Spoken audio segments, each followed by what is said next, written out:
Masyarakat Kecamatan Batang Toru, Kabupaten Tapanuli Selatan, Sumatera memanfaatkan gelondongan kayu yang terbawa arus saat banjir bandang melanda 3 desa di kawasan tersebut. Gelondongan kayu ini diolah menjadi papan dan nantinya akan dipergunakan untuk perbaikan rumah warga.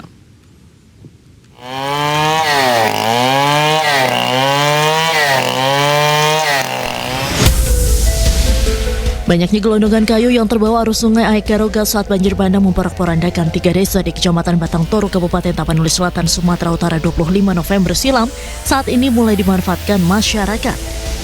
Batang kayu dari berbagai jenis ini terlebih dahulu dipilih sebelum akhirnya diolah.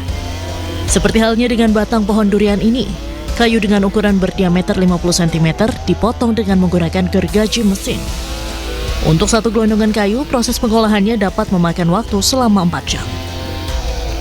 Salah seorang warga, Aris, mengatakan kayu-kayu ini rencananya akan dimanfaatkan untuk keperluan masyarakat, mulai dari perbaikan rumah hingga membuat jembatan.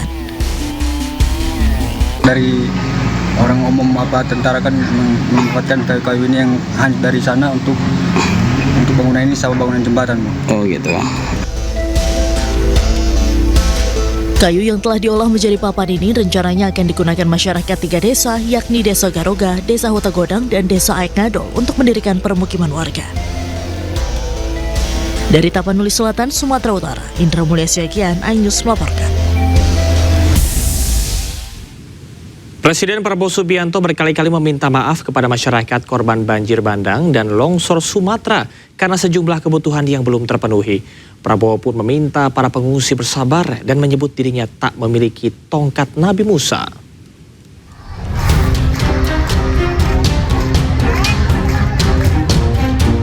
Jumat lalu, Presiden Prabowo Subianto meninjau korban banjir di Aceh, Tamiang, Aceh. Dalam kesempatan itu, Prabowo meminta maaf karena aliran listrik belum sepenuhnya pulih imbas banjir bandang. Saya minta maaf kalau masih ada yang belum. Kita sedang bekerja keras. Mungkin listrik yang belum ya. Sudah mulai? Oh, oke. Iya. Ya, kita berusaha. Kita tahu di lapangan sangat sulit ya. Keadaannya sulit, jadi kita atasi bersama. Selain ke Aceh Tamiang, Presiden Prabowo juga meninjau korban banjir bandang di Kabupaten Bener Meriah, Aceh. Selain menjanjikan akan mengganti semua rumah warga terdampak banjir bandang, Prabowo juga meminta maaf dan menyinggung tongkat Nabi Musa. Kita sudah siapkan juga rencana untuk mengganti semua rumah yang hanyut. Tapi tentunya kita butuh kesabaran dari bapak-bapak, ibu-ibu sekalian, karena tidak bisa kita seketika selesaikan semua itu, ya. Saya minta maaf, Presiden Republik Indonesia tidak punya tongkat Nabi Musa, tidak punya. Usai meninjau korban banjir di Aceh, Presiden melanjutkan kunjungannya ke Langkat, Sumatera Utara. Prabowo ingin memastikan proses kebutuhan para pengungsi dan distribusi makanan berjalan lancar. Dalam keterangan persnya, Presiden pun menyinggung masalah listrik yang tidak sesuai harapan. Lagi-lagi Prabowo menyebut bahwa dirinya tak punya tongkat Nabi Musa. Masalah listrik ya ada tidak secepat yang kita harapkan karena kondisi fisik dan kondisi-kondisi alam yang masih kita harus atasi ya. Menara-menara itu sangat berat, kemudian ada kendala-kendala, sebagian masih banjir sehingga kabel-kabel tidak bisa tembus, tapi insya Allah kita harapkan ya mungkin 1 minggu mudah-mudahan ya, tapi jangan kita terlalu berharap semua bisa sekejap ya. Saya sudah katakan berkali-kali, saya tidak punya tongkat Nabi Musa. Kedatangan kepala negara di Aceh dan Sumatera ini merupakan kunjungan kedua. Sebelumnya pada 1 Desember lalu, Presiden juga telah meninjau lokasi bencana di 3 provinsi, yakni Aceh, Sumatera Utara, dan Sumatera Barat.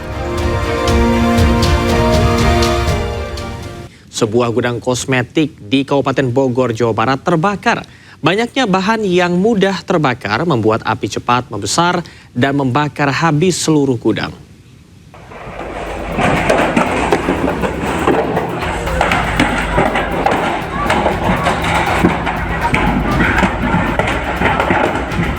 Sebuah gudang kosmetik di Kampung Bojong, Desa Cicadas, Kecamatan Gunung Putri, Kabupaten Bogor, Jawa Barat terbakar.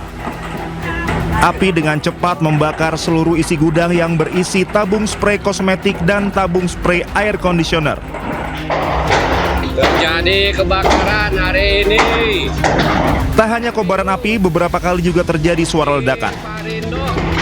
Pabrik Ekparindo, gudang Ekparindo kebakaran. Semangat Bang Heru. Tim Damkar Kabupaten Bogor dan sektor Gunung Putri yang tiba di lokasi langsung berupaya memadamkan api.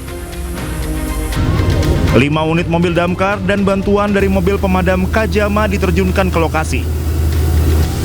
Diduga kebakaran terjadi akibat tabung gas yang memuai karena cuaca panas. Sementara kalau dugaan penyebab hasil investigasi kami, penyebab dari kebakaran ini adalah titik bakar ini panas, terlalu panas katanya di dalam itu menurut karyawan. Api itu berasal dari tengah, dan di tengah itu ini banyak ini. Situasinya tadi jam 11 lewat, sekitar setengah 12 itu sedang panas-panasnya, dan lokasi di dalam hanya dibantu dengan blower kecil, dan kondisi gedung, kondisi yang memang untuk mengumpulkan panas, menyimpan panas. Ini kelihatannya dugaan sementara itu. Tidak ada korban jiwa maupun luka dari peristiwa ini, namun 1 orang karyawan mengalami sesak nafas dan langsung mendapatkan penanganan medis. Sementara kasus ini kini ditangani unit Reskrim Polsek Gunung Putri. Dari Kabupaten Bogor, Jawa Barat, Cahyat Supriyatna, iNews melaporkan. Pemirsa, korban tewas akibat bencana di sejumlah wilayah Aceh dan Sumatera tembus 1.016 jiwa per 14 Desember sore. Sementara menurut BNPB, penanganan logistik bantuan masih berpatok pada jalur udara karena jalan darat masih dalam perbaikan.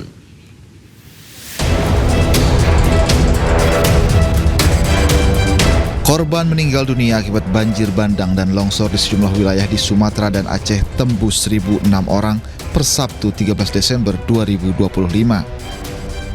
Badan Nasional Penanggulangan Bencana BNPB mengatakan korban terbanyak di Aceh yakni 415 jiwa, sementara di Sumatera Utara korban mencapai 349 orang dan Sumatera Barat 242 orang. Adapun korban hilang tercatat 217 orang. Jadi sekali lagi untuk korban jiwa meninggal dunia secara total 3 provinsi dari 995 jiwa per hari kemarin, saat ini 106 jiwa. Untuk korban hilang, catatan nama di kami dari 226 kemarin 12 Desember, saat ini 217 nama yang masih dalam pencarian. BNPB juga menjelaskan data pengungsian per 13 Desember yakni 654.462 orang.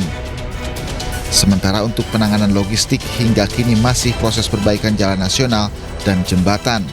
Sehingga menurut BNPB bantuan masih berpatok pada jalur udara. Tim Liputan iNews melaporkan.